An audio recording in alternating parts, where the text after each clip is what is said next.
দেখুন, কাঞ্চন মল্লিক পেশাগত জায়গা থেকে আমার বন্ধু। কাঞ্চন মল্লিককে, রাজ চক্রবর্তীকে, বাকি অন্যান্য যারাই রয়েছেন আমাদের শিল্পীরা, যাদেরকে কুণাল ঘোষ, তৃণমূল দলের একজন সদস্য কুণাল ঘোষ, তিনি অত্যন্ত ব্যথাতুর ভাষায় আক্রমণ করেছেন, অরিজিৎ সিংকে আক্রমণ করেছেন। আমি আবার বলবো, আমার যারা শিল্পী বন্ধুরা রয়েছেন তাদের মুখ দিয়ে কড়া কথা বলানো হচ্ছে।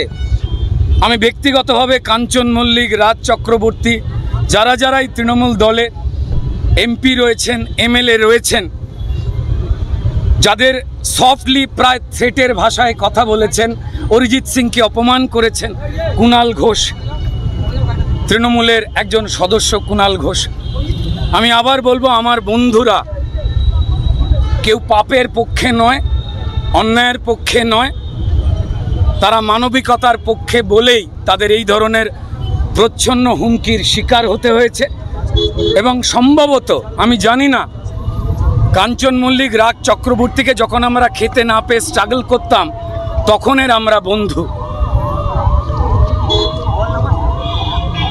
এ কথা হয়তো কাঞ্চনের দলের নির্দেশ, সে হয়তো কেবলমাত্র একজন এমএলএ বা এমপি হিসেবে তারা হয়তো কিছু বয়ান দিচ্ছেন। তারা এই বিভ্রান্তিমূলক প্রথম থেকেই সরকারি বয়ান, স্বাস্থ্য দপ্তর, পুলিশ দপ্তরের, আমি বিশ্বাস করি মানুষ যেটা বিশ্বাস করছে কাঞ্চন মল্লিক, রাজ চক্রবর্তীরাও সেটা বিশ্বাস করছে। কাঞ্চন মল্লিক, রাজ চক্রবর্তীরা, আমার যারা যে বন্ধুরাই আরও এমপি এমএলএ রয়েছে, তারা মানুষের পক্ষে রয়েছে, কিন্তু যেহেতু তারা শাসক দলের এমএলএ এবং এমপি, তাই রাজনৈতিক অসুবিধার জন্য তারা শাসক দলের হয়ে কথা বলছেন, কিন্তু তাদের হৃদয়ে মানুষের হয়ে কথা রয়েছে।